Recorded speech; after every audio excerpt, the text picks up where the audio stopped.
हरे नमः.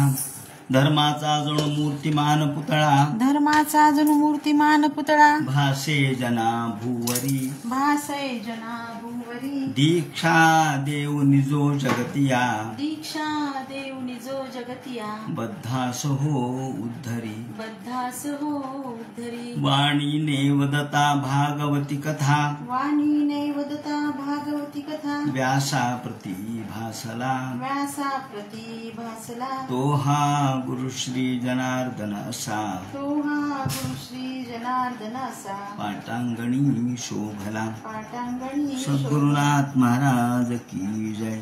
हरे नमः. सुतोवाच स उपामंत्रितो राज्ञा कथायामिति सत्पतेः, ब्रह्मरातो भृशंप्रीतो विष्णुरातेन संसदी. भगवान वेदव्यास वर्णन करून सांगू लागले.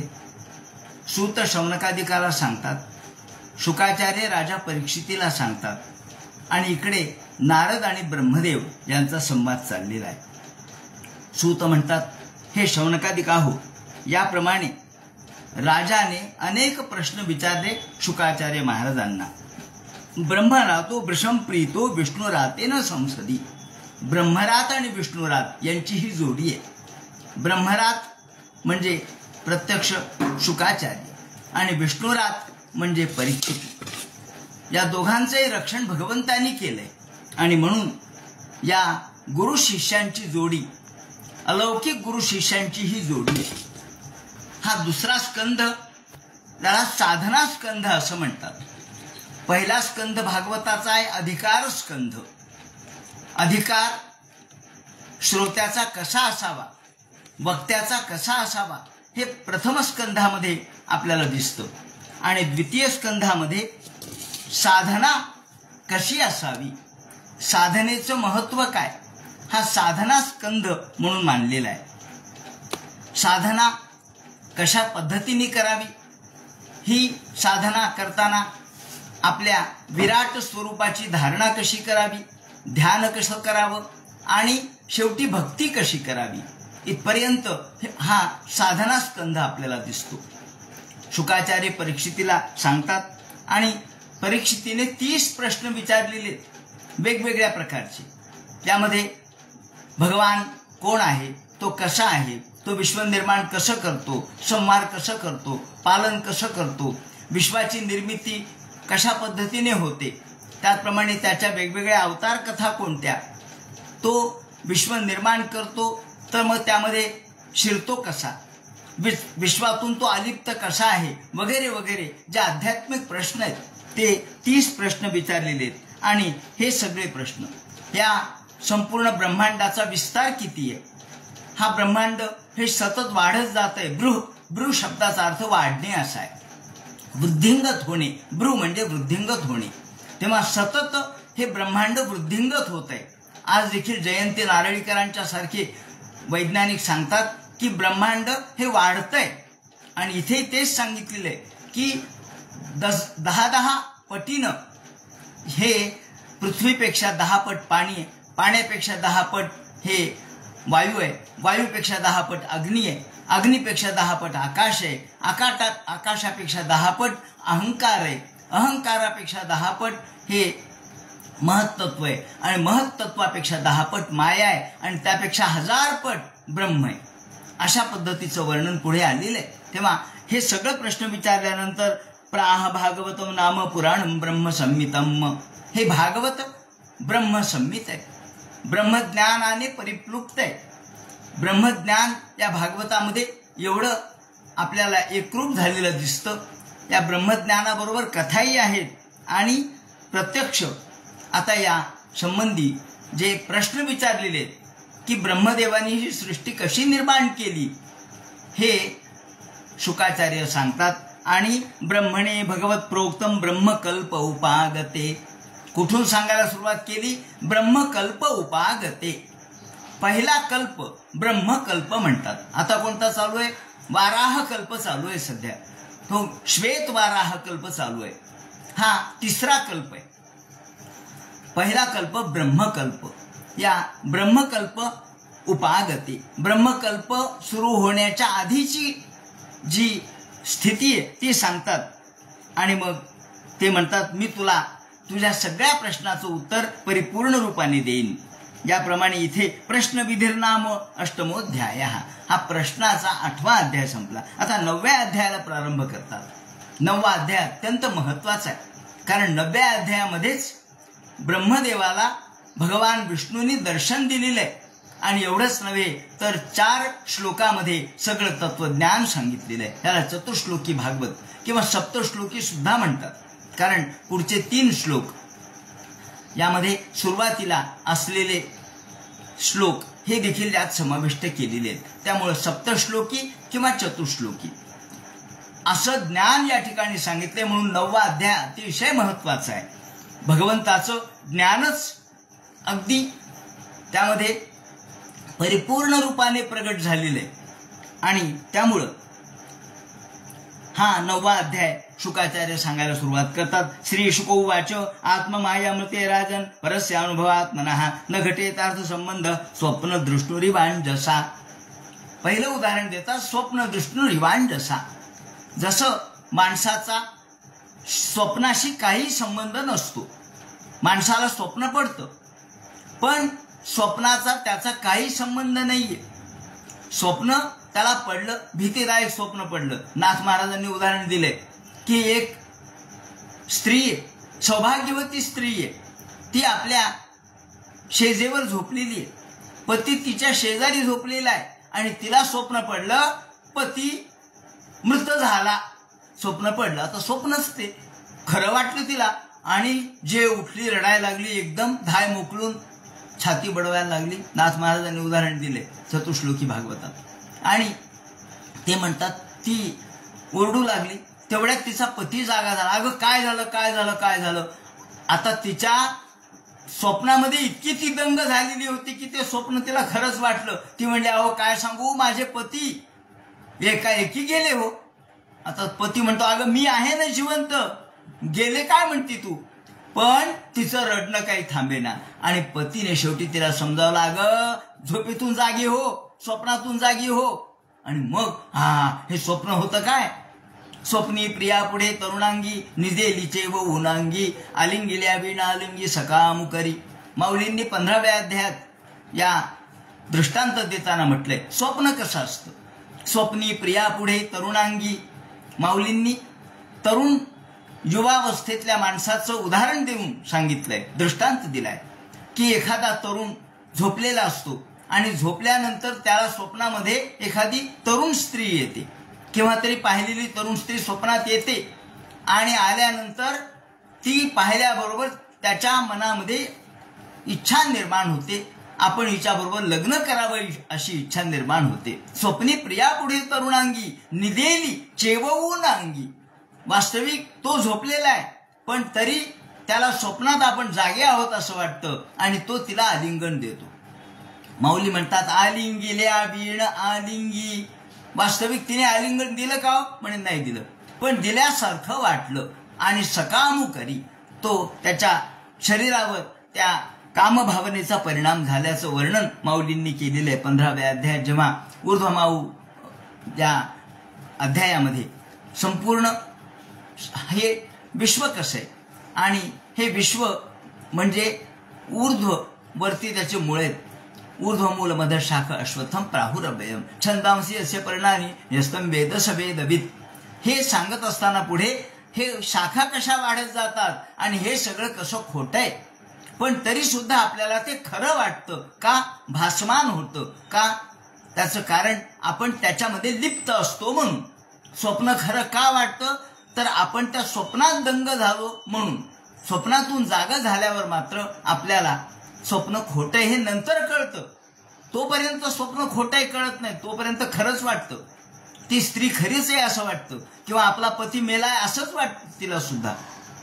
हे म्हणतात की तुकाराम महाराजांनी ज्याप्रमाणे म्हटलंय की स्वप्नामध्ये नामदेवे केले स्वप्ना माझी जागे सवे पांडुरंगे येऊन. या स्वप्नातून जाग केलं. कोणतं स्वप्न आहे. हे जीवन हेच एक स्वप्न आहे. ही भौतिक विश्व हेच एक स्वप्न आहे आणि म्हणून ते म्हणतात न घटेत अर्थ संबंध स्वप्न दृष्टुरिवांजसा. ज्याप्रमाणे आपला काहीही स्वप्नाशी संबंध नसतो, पण आपण तो जोडतो. मला स्वप्न पडलं आणि स्वप्नात भीती वाटली, भीती वाटली, त्याचा परिणाम देहावर झाला, पण भीती खरी होती का? स्वप्न खरं होतं का? स्वप्न खरं नव्हतं, पण भीतीचा परिणाम मात्र खरा झाला. याप्रमाणे बहुरूप इवा भाती माया बहुरूपया. ते म्हणतात, शुकाचार्य म्हणतात, परीक्षिते, याप्रमाणे भगवान हा या जगामध्ये सर्वत्र वेगवेगळ्या जीवाच्या निमित्ताने उत्पन्न होतो. तो वेगवेगळे चैतन्याच्या आकृती निर्माण करतो. 84 लक्ष योनी त्यांनी निर्माण केल्यात. ह्या सगळ्या त्याची रूपच आहेत.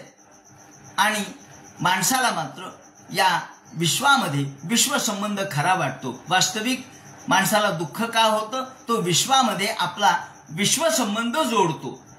स्वप्नापासून आपण वेगळे आहोत, पण आपण स्वप्नामधला संबंध जोडला, म्हणून आपल्याला गुणामध्ये आपण अडकलो, म्हणून आपण जीव झालो. मग किती प्रकारच्या जीवयोनी आहेत त्यांनी सांगितलंय. 84 लक्ष जीवयोनी आहेत. त्यापैकी 9 लक्ष हे पाण्यामधले जीव आहेत. वर्णन केले एका ठिकाणी किती जीव आहेत. 9 लक्ष हे पाण्यातले जीव आहेत. 20 लक्ष हे वनस्पती आहेत. 11 लक्ष हे कृमी कीटक आहेत, सरीसृप आहेत. 10 लक्ष पक्षी जीव आहेत. 30 लक्ष पशु आहेत आणि 4 लक्ष मनुष्य देह आहे. याप्रमाणे केवळ तो मी आणि माझं असं म्हणतो आणि म्हणून यामध्ये ब्रह्मचित्त होतो. याप्रमाणे ते म्हणतात, यया संमोहितो जीव आत्मानं त्रिगुणात्मकम. आणि हा जीव संमोहित होतो का? तर तो या सगळ्यामध्ये मीपणा हे माझे अहंकार रूपाने तो त्यामध्ये एक रूप होतो. म्हणून ते म्हणतात, हे शुकाचार्य म्हणतात, परीक्षिते, माणसाने या स्वप्नामध्ये जसं अडकू नये त्याप्रमाणेच माणसाने केवळ या गुणामध्ये लिप्त राहू नये. आत्मतत्व विशुद्धतम यदमा भगवानृतम. आणि तुला मी आता सांगतो, जोपर्यंत माणसाला आत्मतत्व गवसत नाही तोपर्यंत भगवंताचा आदेश, भगवंताचा कृपाशीर्वाद आपल्याला प्राप्त होत नाही. आता तुला पूर्वीची ब्रह्मकल्पातली गोष्ट सांगतो. ब्रह्मकल्प अजून म्हणजे या पूर्वीच्या काळामध्ये संपूर्ण सृष्टी नष्ट झाली, ज्याला आपण प्रलय म्हणतो. 4 प्रकारचे प्रलय आहेत. त्यापैकी आत्यंतिक प्रलय झाला, सर्व नष्ट झालं, त्याला आत्यंतिक प्रलय म्हणतात. ज्याला संवर्तक असं म्हणतात. हा संवर्तक प्रलय झाला, आत्यंतिक प्रलय झाला. नित्य प्रलय, नैमित्तिक प्रलय असे प्रलय असतात, प्रलयाचे प्रकार, आणि आत्यंतिक प्रलय. तर या प्रलयामध्ये सगळं नष्ट झालं आणि ब्रह्मदेवाची पुन्हा उत्पत्ती झाली. ब्रह्मणी दर्शयन रूप मवेलिक वृता. आणि ब्रह्मदेव जन्माला आले. इकडे नारद ब्रह्मदेवाकडून हेच कथानक ऐकतायत. या ठिकाणी 4 प्रकारचे श्रोते आहेत. एक सूत, शौनकादिक यांचा श्रोत्र संवाद आहे. शौनकादिक ऐकतात, सूत सांगतात.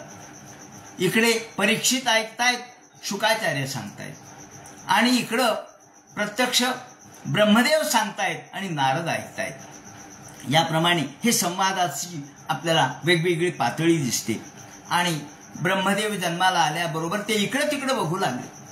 नारदाला ब्रह्मदेव म्हणतात की मी या ठिकाणी जन्माला आलो, खरं म्हणजे माझे इंद्रिय हे इकडं तिकडं कुठेही जाणार नाही.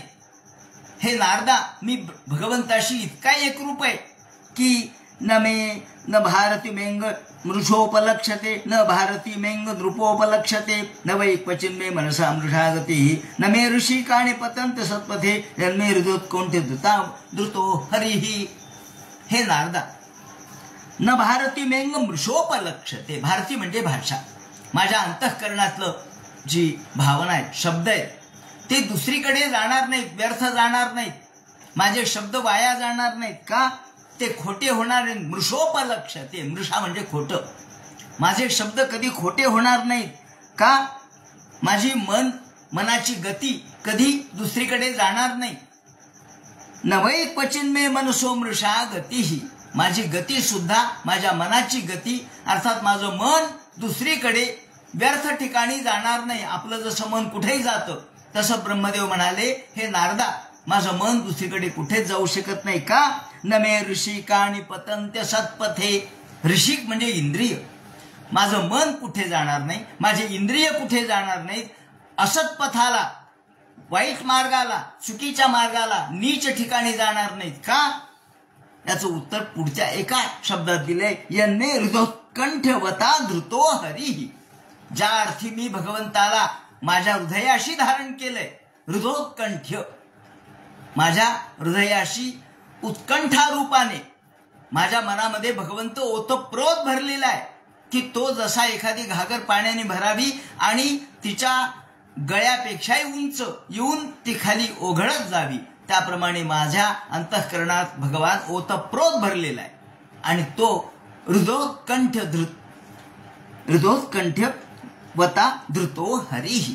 मी हा भगवान माझ्या कंठाशी धारण केलाय. म्हणून आपण आपल्या म्हणतो ना कंठमणी. कंठमणी म्हणजे अगदी आपल्या घशाच्या जवळ, गळ्याच्या जवळ कंठमणी असतो. हे स्त्रिया मंगळसूत्र धारण करतात. का बरं गळ्याच्या जवळ? अहो, पती त्यांच्या गळ्याच्या जवळ असावा, त्यांच्या अगदी गळ्यापाशी असावा, अंतःकरणापाशी असावा, म्हणून पतीच्या निमित्ताने हे मंगळसूत्र त्या धारण करतात. तसं भगवान मी धारण करतो असं या ठिकाणी ब्रह्मदेव म्हणतात. आणि नारदाला म्हणतात ब्रह्मदेव की हे नारदा, अशा पद्धतीने घटना अशी घडली की जेव्हा मी जन्माला आलो त्यावेळेला मला आसपास काही दिसेना. मी विचार करू लागलो, अरे या ठिकाणी एकनाथ महाराज आपल्या चतुश्लोकी भागवतात सांगतात, आदि कल्पाची आदि एकार्णव जळामाधी ब्रह्मा झाला जडमूढ बुद्धी सृष्टी सर्जन विधी स्फुरेना.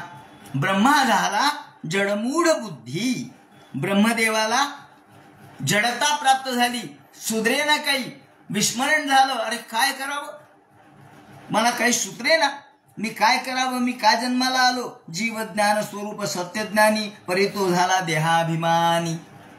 या ठिकाणी ब्रह्मदेव सुद्धा जीवच आहे, पण ब्रह्मदेवाला भगवंताचं ज्ञान झालं म्हणून तो ब्रह्मदेव झाला, पण तो आहे आपल्यासारखा जीव आहे. ते म्हणतात जीवत्व दशा का आला, तर तो मूळ ज्ञानस्वरूप आहे, पण झाला देहाभिमानी. त्याला देहाचा अभिमान झाला म्हणून तो जीवरूपाने या ठिकाणी जन्माला आला. आणि म्हणून या ठिकाणी ते म्हणतात ब्रह्मदेवाला सुद्धा न करिता भगवत भक्ती ब्रह्मही असे नव्हे ज्ञानप्राप्ती तेथे इतरांची कोण गती अभजनी प्राप्ती पावावया पै. ब्रह्मदेव जरी झाला तरी त्याला भक्ती करावी लागली आणि भक्ती केल्याशिवाय त्याला भगवान प्रसन्न झाला नाही. नाथ महाराज भक्तीचं महत्व सांगतात आणि नाथ महाराज म्हणतात की 1000 वर्ष ब्रह्मदेवाचे बर का, ब्रह्मदेवाचे 1000 वर्ष दिव्य सहस्राब्द ममोघ दर्शनो. भागवतकार तेच सांगतात, दिव्य देवांचे 1000 वर्ष एवढे ब्रह्मदेव तपश्चर्या करत होते, फिरत होते. अरे मला कसा देव सापडेना. सगळ्या कमळामधून ब्रह्मदेव प्रगट झाले, नाभी कमलामधून भगवंताच्या एक कमल प्रगट झालं. हे कमल नाल, त्याच्यातून कमल प्रस्फुरित झालं. भाव सरोरुहम, भावरूपी हे कमल आहे आणि त्या भावरूपी कमलामध्ये ब्रह्मदेव अवतीर्ण झाले, प्रगट झाले. पण त्यांना काही सुधरेना. चारी तोंडाने ते 4 दिशेला पाहू लागले, त्यांना काही कळेना. शेवटी ते कमल नालामध्ये खाली गेले तर काय, तिथे तर भगवंत अनंत कोटी ब्रह्मांड दिसू लागले. अरे म्हणले मी आलोय कुठं, मला दिसतंय काय. पुन्हा परत वरती आले, कमल नालामध्ये आले. आणि मग ते म्हणतात या ठिकाणी स्वतः नाथ महाराज देखील म्हणतात 84 लक्ष जीवयोनी या चराचराची मांडणी सृष्टी कैशेने सृजावी. हे म्हणतात 1000 वर्षे बुडी देता कमळ मूळ नयेची हाता. कमळ मूळ, कमल मूळ कसा हाती येईल. का, किती वर्ष जरी फिरला तरी भगवंताचं मूळ कसं लागेल. देव कुठे याचा पत्ता लागणार नाही. याचं उदाहरण आपल्याला उपनिषदामध्ये दृष्टांत दिलेला दिसतो. त्यांनी उदंबरयाः मशकाः असं उदाहरण दिलेलं आहे. उदंबरयाः मशकाः म्हणजे औदुंबर नावाचं जे झाड असतं, औदुंबराचा वृक्ष, त्याला फळ येतं. ते फळ, त्या फळामध्ये किडे असतात, फळाच्या आतमध्येच असतात ते. तेव्हा फळ फोडलं की त्यामध्ये किडे दिसतात. तर त्या किड्याने एकदा विचार केला की आपण कुठून जन्माला आलो याचा शोध घ्यावा. अहो त्या फळाच्या बाहेर सुद्धा त्यांना येता येईन का? त्यांना फळाच्या बाहेर कसं यावं हे सुद्धा कळेना. त्या किड्यांनी जर या औदुंबराच्या मुळाचा शोध घ्यायचा प्रयत्न केला तर औदुंबराचं झाड आणि त्याचं मूळ त्यांना कसं कळावं? तसं ब्रह्मदेवानी किंवा कोणत्याही जीवाने भगवंताचा शोधायचा प्रयत्न केला तर भगवंत दिसू शकत नाही असं ते म्हणतात. याप्रमाणे हा भगवान कसा अलौकिक आहे हे ते सांगतात. आणि मग तस्मै स्वलोकम भगवान सभाजितः. आणि मग काय करावं काही कळेना. एवढ्यात सगळ्या बाजूनी फिरत फिरत फिरत सगळीकडे लक्ष देत होता. सुधरत मात्र काहीच नव्हतं. त्यावेळेला एकदम ध्वनी आला. कोणता ध्वनी आला? ध्वनी असा आला की चिंतन करता करता सचिंतयद्वेक्षरमेकदांभ. त्या अंभामधून, त्या पाण्यामधून, सर्वत्र पाणीच पाणी होतं. हे कारणजल आहे. हे कारणजल, त्या कारणजलामध्ये भगवान विष्णू, महाविष्णू शेषशायी पडलेले आहेत. तिथून शब्द आला आणि तो शब्द यांच्या कानापर्यंत आला. ब्रह्मदेवाचा शब्द काय आला? काय सांगितलं देवानी? देव आहे शेवटी तो. देव तुम्हाला इतकं सोपं कधीच सांगत नसतो. कारण परोक्ष प्रिया इवही देवा. देवाला परोक्ष प्रिय आहे, अपरोक्ष. सगळं काही स्पष्ट शब्दात सांगायचं नसतं, जरा सूचक सांगावं लागतं. मग काय सांगितलं देवानी? स्पर्शेषु यत् षोडशमेक विंशम. काय सांगितलं? दोनच शब्द ऐकू आले. एक स्पर्शेषु यत् षोडशमेक विंश, 16वं अक्षर आणि 21वं अक्षर. म्हणजे काय हो? स्पर्शेषु. स्पर्शेषु म्हणजे काय? स्पर्श म्हणजे काय? स्पर्श काय? हाताचा स्पर्श नाही.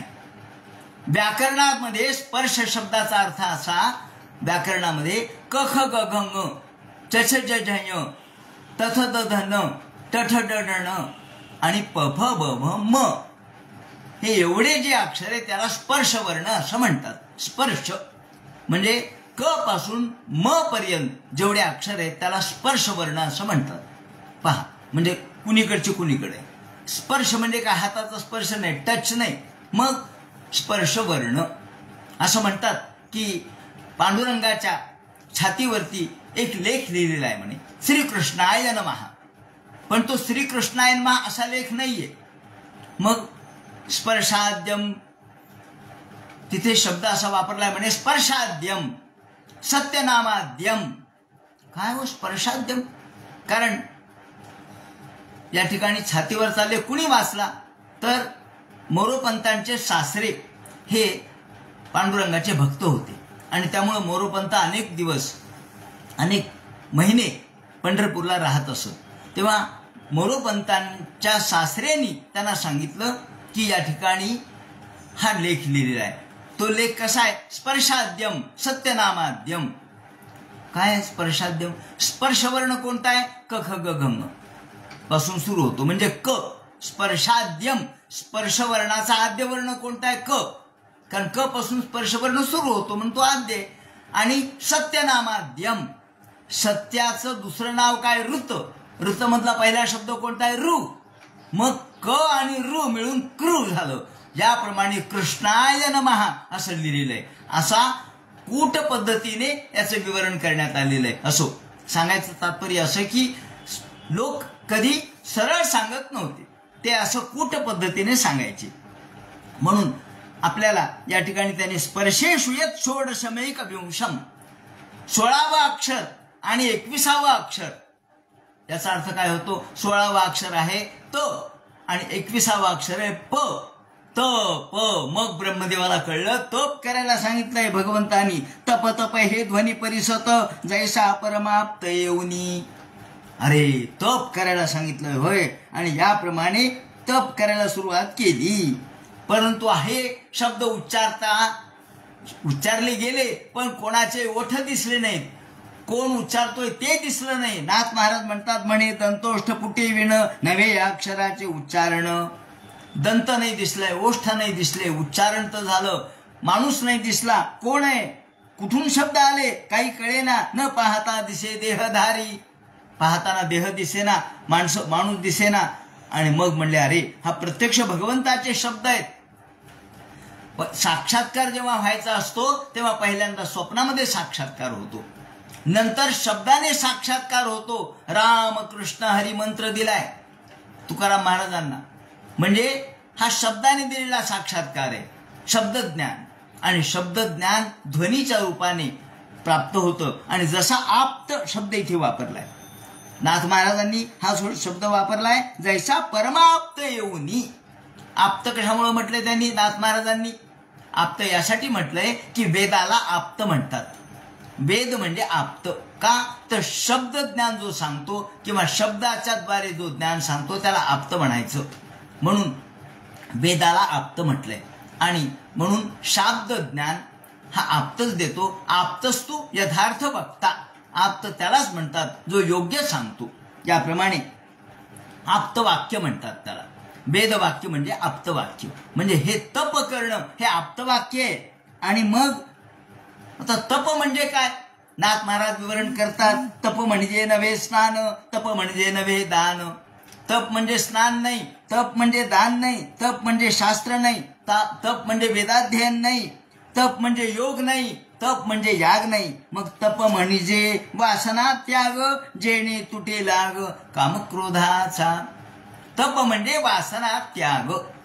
तप शब्दाचा अर्थ नाथ महाराज वासनेचा त्याग सांगतात. आणि याप्रमाणे या ब्रह्मदेवानी सुद्धा शांत मन केलं, एकत्रीकरण केलं मनाचं, मनामधल्या सगळ्या वासना निरस्त करून टाकल्या. आणि मग क्षमादमाचे निजमेळे, जिंतिले मन पवनाचे उल्लाळे.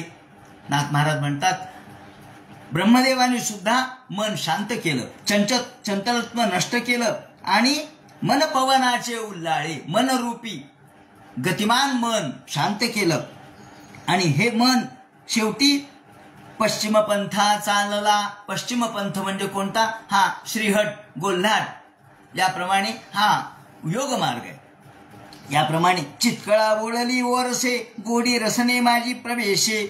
काय वर्णन केले नाथ महाराजांनी. यावेळेला ब्रह्मदेवानी आपल्या स्वतःला संपूर्ण तपामध्ये कसं एकरूप केलं. तपाने इंद्रियावरती नियंत्रण आणलं, मनावर नियंत्रण आणलं, शमदम उपरती तितिक्षा समाधान हे पाहिलं. आणि आता मन अमन झालं. अमन पाहो आदरिले, मन राहिलंच नाही. आणि मग यावेळेला स्पर्शे स्पर्शावे जव देही तव देही देहत्व स्फुरण नाही. देहाला स्पर्श केला तर देहाला स्पर्श होईना, कारण स्पर्शत्व भावना संपली. त्यानंतर चितकळा बोळली ओरसे, गोडी रसने माझी प्रवेशे. चितकळा म्हणजे प्रत्यक्ष माया. ही या ठिकाणी भगवंताची माया ही आता आपल्या अंतःकरणामध्ये जी अडचण निर्माण करणारी ती बाजूला झाली आणि ती ओळली, ती प्रसन्न झाली. आधी मायेला प्रसन्न करावं लागतं. आपल्याला जर घरात प्रवेश मिळवायचा असेल तर आधी गृहिणीला प्रसन्न करावं लागतं आणि मग गृहस्थ प्रसन्न होतो. मग गृहिणी प्रसन्न झाली म्हणजे गृहस्थ आपोआपच त्यावर विश्वास ठेवतो. म्हणून आधी चितकळा बोळली ओरसे. माऊली या ठिकाणी नाथ महाराज म्हणतात घ्राणी येऊ जाता गंधासी, प्राण चालेला पश्चिमेशी. घ्राण घेणं विसरलं, स्पर्शत्व विसरला. त्याप्रमाणे कान शब्द विसरला. अहो सगळ्या इंद्रियाच्या भावना समर्पित केल्या भगवंताशी. 18व्या अध्यायामध्ये ज्याप्रमाणे म्हटलंय गीतेच्या, सर्वधर्मान परित्यज्य मामेकम शरणं व्रज, ही भावना. ही सगळे इंद्रिय धर्म संपले, सगळे इंद्रिय धर्म भगवंताच्या चरणाशी लावले आणि मनाची गती थांबली, मन निर्विषय झालं. आणि याप्रमाणे ते म्हणतात, शुकाचार्यांचं महत्व या ठिकाणी त्यांनी वर्णन केले. देखो निरंभेचा साटोप, शुकपोटी नुठे कंदर्प, ज्याचे हृदय नुठे कामसंकल्प, तो निर्विकल्प सर्वार्था. अहो ज्याप्रमाणे एखाद्या अग्नीमध्ये आपण किती आहुती टाकली तर ती भस्मसात होते, पण जर राखेमध्ये टाकली तर आहुती भस्मसात होण्याचं कारणच नाही, राखच झाली, तिथं काय राहिलं. तसं शुकाचार्याचं मन राखे समान झालेलं होतं. तिथे किती जरी स्त्रिया समोर आल्या सुंदर तरी त्याच्या अंतःकरणामध्ये काम निर्माण होत नव्हता.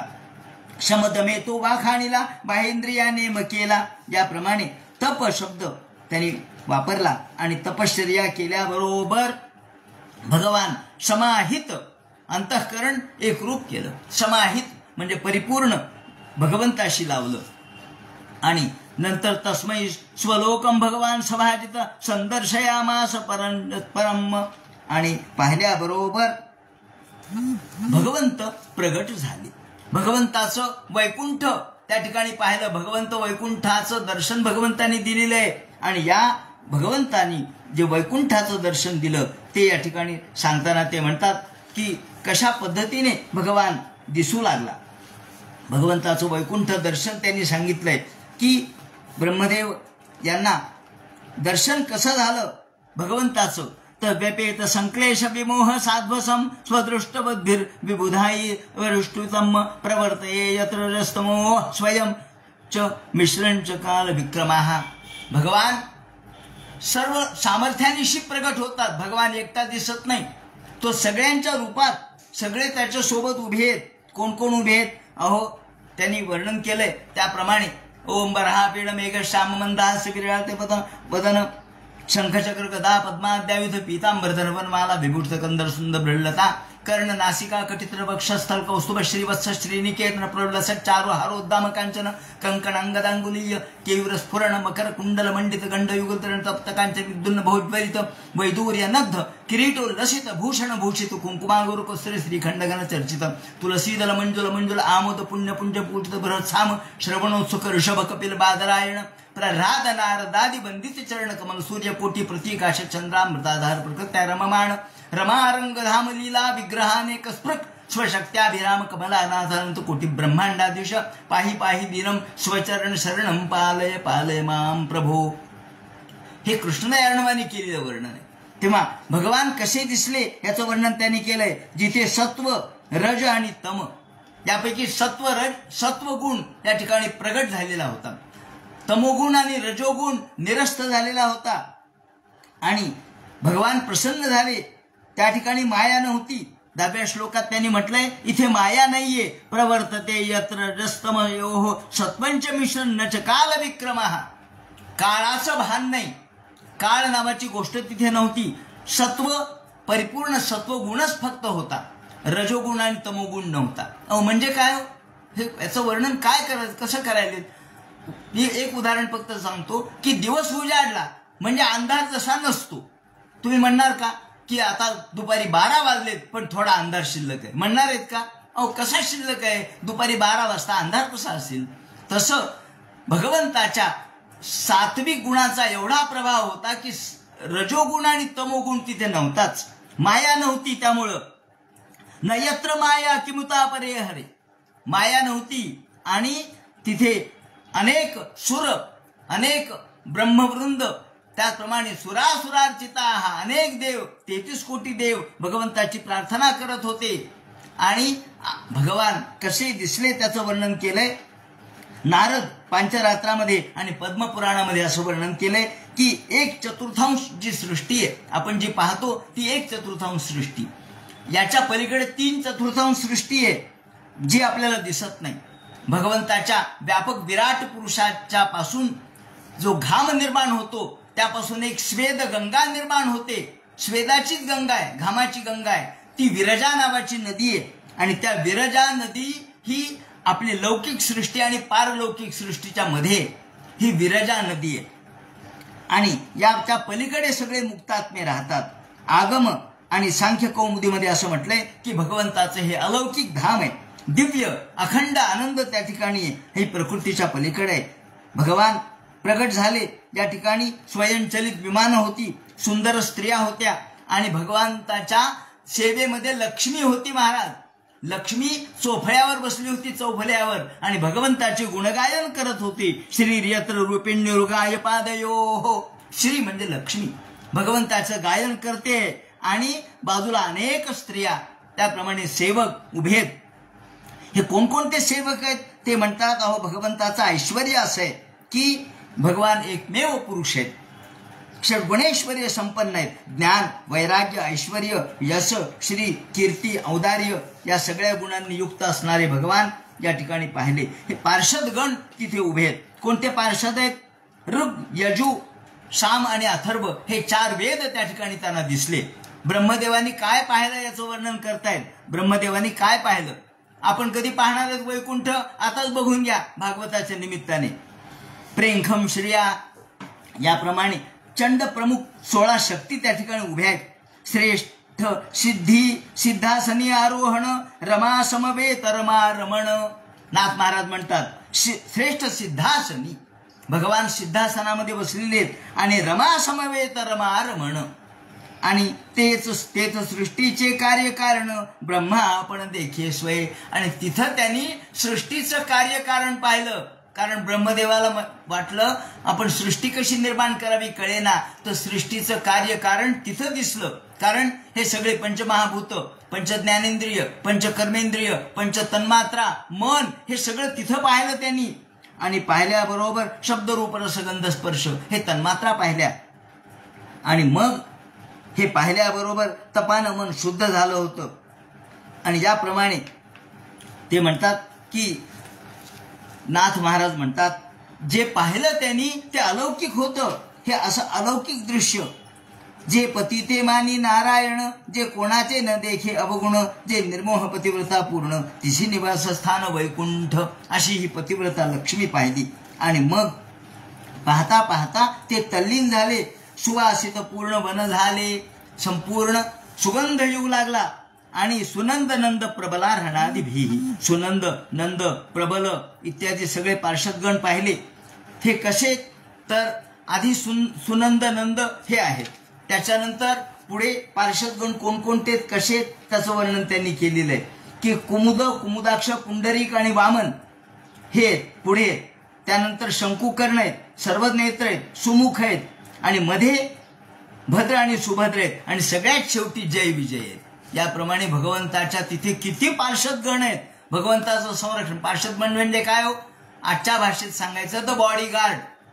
बॉडीगार्ड आहेत हे सगळे मोठमोठे ताकदवान असलेले बॉडीगार्ड आहेत. जसे आपण एखाद्या ठिकाणी हे सगळे बॉन्सर ठेवतो तसे भगवंतानी बॉन्सर ठेवलेले आहेत सगळे बॉडीगार्ड. एक पराजित झाला तर दुसरा आहे, दुसरा पराजित झाला तर तिसरा आहे, असे हे पराजित होतच नाहीत खरं म्हणजे. परंतु ददर्श तत्र अखिल सात्वताम पतीही. आणि हे पाहिल्याबरोबर पतिम यज्ञपतिम जगतपतिम, हा यज्ञपती, हा जगतपती, हा भगवंत सर्व विश्वाचा मालक यांनी पाहिला, ब्रह्मदेवानी पाहिला. आणि ते पाहिल्याबरोबर भगवंताचं रूप कसं होतं वर्णन केलंय. प्रासादिभिमुखम दृगाशवम, भगवंत प्रसन्न होते. हास्य चेहऱ्यावर होतं, अप्रसन्न नव्हते. नाहीतर एखाद्या चेहऱ्याकडे बघितलं की आपण म्हणतो का हो काय झालं रडायला, म्हणून कुठे नाही रडका चेहरा घेऊन कशामुळे आला. नाही नाही मेरी सूरत ही वैशी. अरे रडका चेहरा घेऊन काय जायचं. नेहमी माणसाने हसतमुख असावं. दुःख माणसाला आहेत पण माणसाने दुःख चेहऱ्यावर दाखवू नये. आनंद असावा, आनंदामध्ये तल्लीन असावी. भगवंताजवळ दुःख कशाचं आलं, आनंदाचं निधानच तो आहे.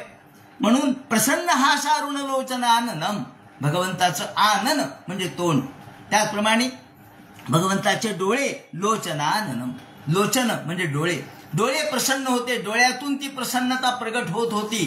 त्याचप्रमाणे मुखामधून मुखावर हास्य होतं आणि ही हास्य म्हणजे माया आहे. किरीटनम कुंडिलनम चतुर्भुजम, भगवंतांनी 4 हात धारण केलेले होते, चतुर्भुज मूर्ती होती. शंख चक्र गदा पद्माद्यायुध पीतांबरधर वनमाला विभूषित कंदर सुंदर लता नयन कर्णनासिका कटितर वक्षस्थल कौस्तुभ श्रीवत्स श्रीनिकेंद्र प्रवल्लस चारुहारोद्दाम कांचन कंकण अंगदांगुलीय. याप्रमाणे अलंकार धारण केलेले होते. अर्घणीयासन स्थितम. आणि चतुष्षोडश पंच शक्तीभिः, भगवान 4. त्याचप्रमाणे 16 आणि त्यांनी किती शक्ती आहेत भगवंताच्या 4. आधी 4 शक्ती कोणत्या, प्रकृती, पुरुष, महत्त्व आणि अहंकार, हे 4 चतुः शब्द वापरलाय. आणि नंतर 16 म्हणजे 16. हे 16 कोणते तर पंचमहाभूत, पंच ज्ञानेंद्रिय, पंचकर्मेंद्रिय आणि मन, हे 16. आणि पुन्हा 5 शब्दरूप रसगंध स्पर्श, असे 5. अशा पद्धतीने 16 आधी 4 मग 16 आणि मग पंच. याप्रमाणे चतुष्षोडश पंचशक्तीभिः, एवढ्या शक्तीने परिप्लुप्त असलेले भगवान पाहिले. आणि पाहिल्याबरोबर तत्दर्शनाराध परिप्लुतामृष तनु, पाहिल्याबरोबर आनंद वाटला ब्रह्मदेवाला. त्यांच्या अंगावर रोमांच उभे राहिले. ऋष्य तनु, ऋष्य म्हणजे अंगावर रोमांच उभे राहिले. कशाने? आनंदाने. आणि डोळ्यामधून अश्रुधारा घळघळ घळघळ वाहू लागल्या, प्रेमाश्रुधारा वाहू लागल्या. अवघियाचे चित्त, याप्रमाणे हे चित्त एकरूप झालेलं होतं भगवंताच्या चरणाशी. प्रेमाश्रुधारा वाहतात, प्रेमाच्या अश्रुधारा वाहू लागल्या. आणि ननाम पादांबुजमस्य विश्व, त्याने एकदम भगवंताला नमस्कार केला. भगवंत प्रसन्न झाले. का? तपश्चर्या केली, 1000 वर्ष तपश्चर्या केली, साधी सुधी नाही. आणि मग मात्र पथाधिगम्यते, मग आता विश्व कसं निर्माण करायचं याचं ज्ञान भगवंत त्यांना देणार आहेत. आणि त्याने हात जोडले.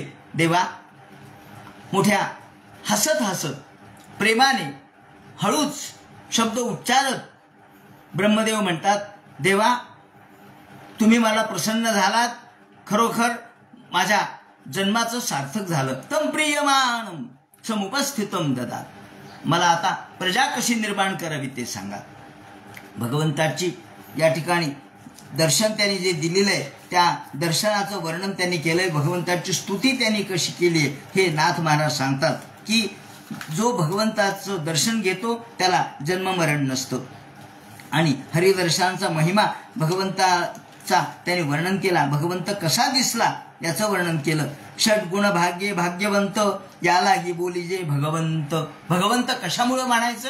षड्गुणेश्वर्यता त्याच्याजवळ आहे. कोणकोणती? तर त्यामध्ये ज्ञान वैराग्य ऐश्वर्यवंत, यशस्वीमंत औदार्यसी. याप्रमाणे ज्ञान वैराग्य ऐश्वर्य यशस्वी आणि औदार्य एवढे त्याच्याजवळ षड्गुण आहेत. म्हणून त्याला भगवान षड्गुणेश्वर्य संपन्न म्हणतात. याप्रमाणे ते म्हणतात, सुखाचा महापूर यांच्या अंतःकरणामध्ये आला, लोटला. आणि मोडिले त्रिपुटीचे विंदान, मावळो लागे विकार भगण. आता परिपूर्ण एकात्म दृष्टी झालेली होती.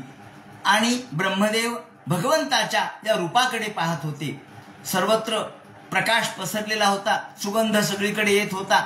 ही लक्ष्मी सेवा करत होती, चोफाळ्यावर बसून भगवंताचं गान करत होती. झाडं झुडपं सगळीकडे उमललेले होते, फुलं उमललेले होते, भुंगे गुंजारव करत होते. आणि सगळे भक्त भगवंताची स्तुती करत होते. पार्षदगण होते. भगवंताचं ते वैभव पाहता पाहता याचे डोळे चमकू लागले. आणि मोडिले त्रिपुटीचे विंदान, त्रिपुटी संपली. त्रिपुटी म्हणजे ध्येय, ध्याता आणि ध्यान, तिन्ही संपलं. ध्येय, ध्याता आणि ध्यान, ह्या त्रिपुटी संपली की चौथ्या ठिकाणी म्हणून तुर्या अवस्था प्राप्त झाली. मावळो लागे विकार भगण, विकाररूपी भगण, विकाररूपी चांदण्या नष्ट झाल्या आणि भगवंताच्या चरणाशी तो एकरूप झाला. आणि पाहिल्याबरोबर भावे वंदिता हरिचरण, जगाचा सृष्टा झाला आपण. जगाचा सृष्टा ब्रह्मदेव हा भगवंताला वंदन करू लागला आणि म्हणायला, देवा, मला विश्वसृजन कसं करावं ते सांगा. आणि हे विश्वसृजन भगवंताच्या समोर प्रार्थना करू लागलं, देवा, मला विश्वसृजनाची तुम्ही ज्ञान तर द्याच, परंतु मला अहंकार होऊ नये, नाहीतर उद्या मला अहंकार होईल. मी हे विश्व निर्माण केलं, मला विश्वनिर्मितीचा अहंकार होऊ नये, मी तुमचा भक्तच राहावं. आणि असे मी तुम्हाला प्रार्थना करतो. असं म्हटल्याबरोबर भगवंताने विचार केला. नाथ महाराज म्हणतात, येवनिया ब्रह्माजवळी कृपे अवलोकी वनमाळी. ब्रह्मदेवाच्या जवळ आले भगवान आणि ब्रह्मदेवाचा हात हातात घेतला. का? परिपक्व दशा म्हणे. आता या म्हणे झाली याची परिपक्व दशा. आता हा परिपूर्ण ज्ञानी झाला, आता हा परिपूर्ण माझा भक्त झाला, आता मत स्वरूप झाला. आता हात हातात घ्यायला हरकत नाही, तो आणि मी एकच झालो. म्हणून या ठिकाणी ते म्हणतात, हात हातात घेतला. ते म्हणतात, भगवंत म्हणतात, त्वयाहम तोषित सम्यक वेद गर्भ शिक्षया चिरंभृतेन तपसा स्तोष मनास्पृशन. त्या ठिकाणी वर्णन केलंय, गिरा प्रिय प्रियम प्रीत मना करे स्पृशन. आता भगवान हातात हात घेतो म्हणजे समानता निर्माण झाली. हात आपण कोणाचा हातात घेतो? जेव्हा आपण समानता असते. मोठ्या माणसाला आपण नमस्कार करतो, लहान माणसाला आपण आशीर्वाद देतो. पण जे बरोबरीचे त्यांना हस्तांदोलन करतो. या ठिकाणी हस्तांदोलन केलंय भगवंतानी. का? आता तू मी एक समान झालो, तू कमी राहिला नाहीस, तू मद्रूप झालास, म्हणून करेश स्पृशन शब्द वापरलाय. आणि इथे नाथ महाराज म्हणतात करेश स्पृशनचा अर्थ त्याने असा घेतलाय की भगवंतानी त्यांच्या डोक्यावर हात ठेवला. कारण जोपर्यंत भगवंताचा डोक्यावर हात नसतो तोपर्यंत आपल्याला गुरुचा जर डोक्यावर हात मिळाला किंवा गुरुचा जर डोक्यावर हात पडला तरच आपल्याला ज्ञान प्राप्त होतं. अहम सोहम एक झाले, बुद्धिबोधा खेव पडले. या ठिकाणी अहम आणि सोहम एकच झालं. आणि नाथ महाराज म्हणतात की याप्रमाणे भगवंतानी त्याच्या डोक्यावर हात ठेवला.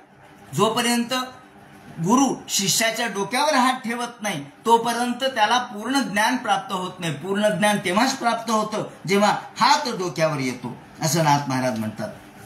आणि पुढे ते म्हणतात वरम वरय भद्रंते. आता श्री भगवान वाच, भगवान काय म्हणतात ते सांगतात. त्वयाहम तोषित सम्यक वेदगर्भशिक्षया चिरमृतेन तपसा दुस्तोष कूटयोगिनाम. हे ब्रह्मदेवा, तू तुझी तपश्चर्या करून मला प्रसन्न केलंस. चिरमृतेन तपसा, चिरम म्हणजे खूप खूप काळ तपश्चर्या केलीस आणि परिपूर्ण तपश्चर्या झाली. आता तुझं जे जीवन आहे ते परिपक्व झालंय. नारदांनी त्यांच्या पूर्वजन्मीच्या कथेत सांगितलं व्यास महाराजांना की जेव्हा अपक्व दशा असते तेव्हा देव प्रसन्न होत नसतो.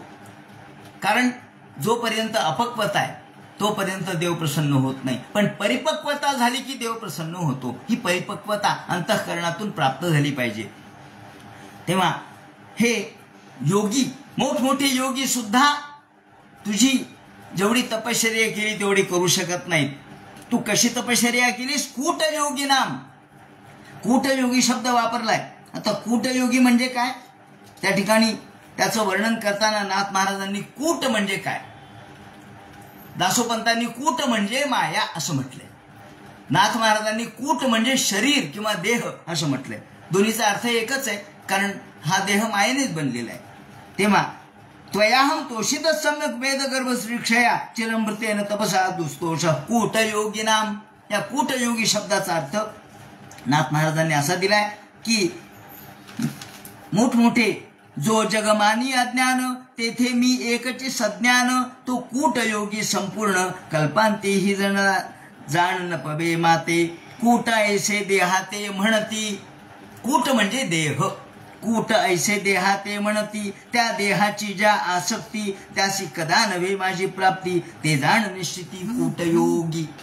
तेव्हा कूटयोगी म्हणजे जे देहावरच नसतात, जे कूटयोगी आहेत, जे जगमानी अज्ञान, जगाला जे स्वप्नवत समजतात आणि मीच एक ज्ञानी आहे, तेथे मी एकची सज्ञान, तो कूटयोगी संपूर्ण कल्पांतेही जाण न पवे माते.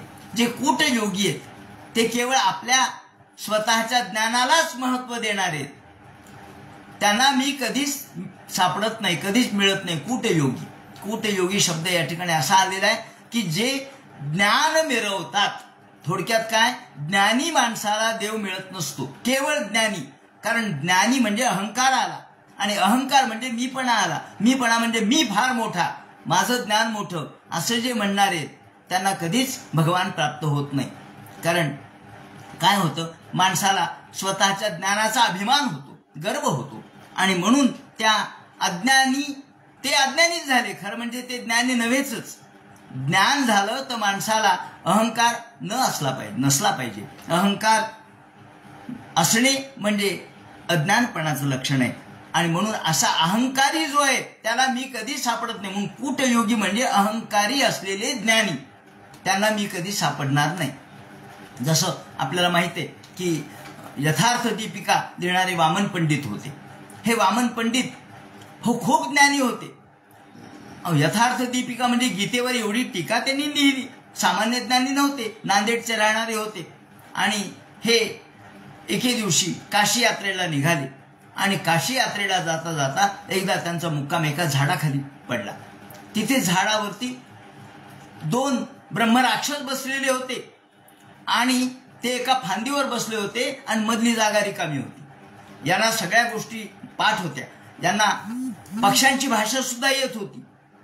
यांना वेगवेगळ्या प्राण्यांची भाषा येत होती वामन पंडितांना. आणि एके दिवशी तिथे रात्री मुक्काम पडलेला असताना हे दोन ब्रह्म राक्षस एकमेकांशी बोलत असताना म्हणले, अहो मधली जागा कमून ठेवली? ते म्हणे, मधली जागेमध्ये एक जण येणार आहे. म्हणजे कोण येणार आहे? ते म्हणजे हे काय खाली झोपलेत ना, म्हणले तेच येणार आहेत. हे पाहिल्याबरोबर त्यांनी पाहिलं दोन ब्रह्मराक्षस, त्याच्यामध्ये माझी जागा, म्हणजे मी ब्रह्मराक्षस होणार आहे की काय? माझ्या ज्ञानाचा काही उपयोग नाही. आणि ते काशीला गेले आणि मग त्यांच्या लक्षात आलं आपलं चुकलं, आपल्याला ज्ञानाचा अभिमान झाला. आणि मग रामदास स्वामींनी त्यांना सांगितलं, तुम्ही भगवंताची उपासना करा, तुमचा ज्ञान अहंकार कमी करा. मग रामदास स्वामीकडे गेले. रामदास स्वामींनी त्यांना उपदेश नाही दिला. ते म्हणाले, हा मी उपदेश तुम्हाला देणार नाही, तुम्ही तुमचा गुरु शोधून काढा. याप्रमाणे पुढे त्यांचं नाव शेषे होतं. या वामन पंडिताचं आडनाव शेषे. तेव्हा या शेषेनी आपले गुरु काशीला जाऊन शोधले आणि मग त्यांचा अहंकार कमी झाला. नाहीतर मग ते ब्रह्मराक्षसच होणार होते. सांगायचं असं की ज्ञान झालं म्हणजे माणूस मुक्त होतो असं नाही. ते म्हणतात, भगवान म्हणतात, चिरमृतेर तपसा दुस्तोष कूटयोगी नाम. कूटयोगी जे असतात ते केवळ स्वतःच्या गर्वाने फुगतात स्वतःला.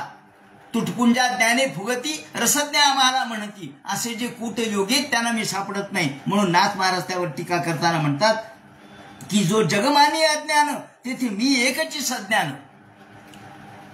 चक्रधर स्वामी जे होते त्यांच्या काळामध्ये एक ग्रहस्थ होते म्हाईंभट नावाचे. आता अर्थात नंतर चक्रधरांचे ते शिष्य झाले ही गोष्ट वेगळी. पण म्हाईंभट नावाचे एक फार ज्ञानी होते, पंडित होते, संस्कृत बोलायचे, फक्त मराठी बोलतच नव्हते. एकदा चक्रधरांची त्यांची भेट झाली तेव्हा एकाने सांगितलं चक्रधर येथे. तेव्हा ते संस्कृतमध्ये बोलायला लागले. चक्रधरांना संस्कृत चांगलं येत होतं. आता हे म्हाईंभट कसे होते याचं वर्णन लीळा चरित्रामध्ये केलेलं आहे. हे म्हाईंभट जेव्हा रस्त्याने निघायचे दिवसाभर का, हातामध्ये टेंबा घ्यायचे आणि पायामध्ये गवताची चाळ बांधायची. हातात टेंबा कशामुळे घ्यायचे? तर सूर्याच्या प्रकाशापेक्षा माझा ज्ञानाचा प्रकाश मोठा आहे हे दाखवण्यासाठी हातात टेंबा घ्यायचे. आणि पायात गवताचा चाळ का बांधायचे? तर सगळं जग मला कसपटा समान आहे, मी या सगळ्या जगाला गवताची काडी मानतो असं म्हणून पायामध्ये गवताची चाळ बांधायची. तेव्हा चक्रधरांची त्यांची भेट झाली. चक्रधरांनी संस्कृतमध्ये त्यांनी प्रश्न विचारले, चक्रधरांनी सगळे संस्कृतमध्ये उत्तर दिले. आणि मग पुढे मग म्हाईंभट चक्रधरांना शरण आले. माझं चुकलं, मला ज्ञानाचा अभिमान झाला असं म्हणून शरण आले. पुढे चक्रधरांचे भक्त बनले आणि त्यांनी चक्रधरांचं लीळाचरित्र हा ग्रंथ ग्रथित केला. सांगायचं तात्पर्य असं, एवढे मोठे महाज्ञानी आहे परंतु ज्ञान मिळालं म्हणजे देव मिळतो असं नाही. म्हणून ते म्हणतात, जो जगमानी अज्ञान तेथे मीचे एक सज्ञान. तो कुठे योगी संपूर्ण कल्पांतीही न जाणे पवे माते. कूट ऐसे देहाते म्हणती. कूट म्हणजे देह. त्या देहाची ज्या आसक्ती, या देहावर मीपणा, ज्या देहावर हा माझा देह आहे, मी मोठा आहे, मी श्रेष्ठ आहे, मी अमुक करीन असं म्हणणारे जे, त्याशी कदा नव्हे माझी प्राप्ती. ते जाण निश्चिती कूटयोगी. त्याला कूटयोगी म्हटलंय. म्हणून या ठिकाणी दोषा कूटयोगी नाम असा शब्द जो भागवतकाराने वापरला त्यावर नाथांनी काय लिहिलं ते मी सांगितलं. आणि या ठिकाणी टीकाकार असणारे श्रीधराचार्य सुद्धा तेच म्हणतात की कूटयोगी कोणाला म्हणायचं? तर ते म्हणतात हे स्वतःला श्रेष्ठ समजणारे जे आहेत त्यांनाच कूटयोगी असं म्हटलेलं आहे. याप्रमाणे दुस्तोष तोष इतुमशक्य. ते म्हणतात शुश्रूषया हेतुना असे जे मा इति माम कूटयोगी तम ब्राह्मणम भगवान बभाषे प्रजा विसर्गे कार्ये. हे भगवान म्हणतात की हे ब्रह्मदेवा, तू आता प्रजा निर्माण करण्याचं कार्य कर. तुला आता मी ज्ञान सांगतो आणि तू वर मागून घे, मी तुला प्रसन्न झालोय. मनीषा मनीषितानुभावोयम मम लोकावलोकनम यदुपशुतरसी चकर्थ परमन तप. याप्रमाणे तू आता एवढी तपश्चर्या केलीस तर मी तुला आता ज्ञान सांगतो. अलीकडे ये म्हणून त्याला अलीकडे घेतलं आणि या हृदयीचे त्या हृदयी घातले. जसं माऊली म्हणतात गीतेच्या बाबतीत, तसं अंतःकरणापर्यंत नेलं सृजामी आणि तपोमे हृदयम साक्षात आत्माहम तपसो नघ. तुला आता मी हे ज्ञान सांगतो असं म्हणून या ठिकाणी ब्रह्मदेव हा प्रार्थना करतात, देवा तुम्ही मला ज्ञान सांगा, विश्व निर्माण करण्याचं मला प्रेरणा द्या, परंतु माझ्या अंतःकरणामध्ये कधीही गर्व निर्माण होऊ नये अशा प्रकारचा आशीर्वाद द्या की मी कधीही मला अभिमान होऊ नये, गर्व मला होऊ नये. कारण गर्वाने माणूस हा खाली जातो, गर्वामुळे तो देवापासून घसरतो. म्हणून मला तपोमे हृदयम साक्षात आत्माहं तपसो नघ सृजामि तपसैवेदं ग्रसामि तपसा पुनः बिभर्मि तपसा विश्वं वीर्यं मे दुसरं तपः. ब्रह्मोवाच भगवन् सर्वभूतानां मध्यक्षोऽवस्थितो गुहां वेदस्य प्रतिवृद्धेन प्रज्ञानेन चिकर्षितं तथापि नाथमानस्य नाथनाथय नाथितं.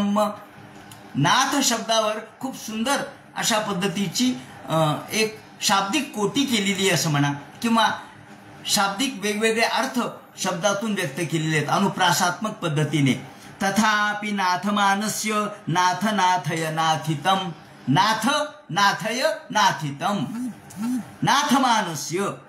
नाथमानस्य हे देवा मी तुला शरण आलो नाथमानस्य. आणि मी प्रार्थना करतोय, नाथमान म्हणजे प्रार्थना करणे, मी तुला प्रार्थना करतोय नाथमानस्य याचमानस्य. नाथमान म्हणजे याचमानस्य. आणि तथापि नाथमानस्य नाथ हे भगवंता तू नाथ आहेस, नाथय मला माझं परिपालन तू कर, आणि नाथितम माझ्या हे नाथय मला आशंसय प्रयच्छ नाथितम याचितम. मी जी याचना तुला करतो ती याचना परिपूर्ण कर, ती मी तुला शरण आलेलो आहे. नाथ मानस्य नाथय नाथितम. म्हणून नाथ म्हणजे काय, भगवान हे नाथा म्हणून नाथ हे नाथ असं संबोधन वापरलंय. नाथ मानस्य याच मानस्य आणि नाथय आशंसय प्रयच्छ मला दे.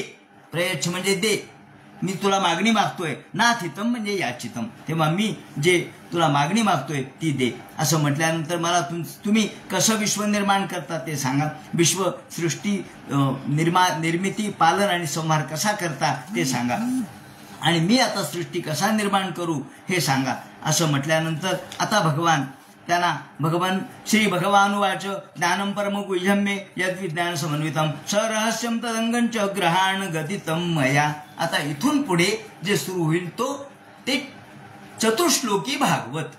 आता इथून भगवान चतुश्लोकी भागवताचा उपदेश कसा करतील तो सगळा भाग उद्या सांगण्यात येईल. परिपूर्ण चतुश्लोकी भागवत काही उद्या होणार नाही. आपण अर्धे श्लोक, पाव श्लोक या पद्धतीने हा विचार करून नाथ महाराजांनी काय सांगितलंय त्यांचं बोट धरून या चतुश्लोकी भागवताचं विवरण करूया. पुंडलीक वरदे हर विठ्ठल सीताकांत स्मरण जय जय राम. पार्वतीपते हर हर महादेव.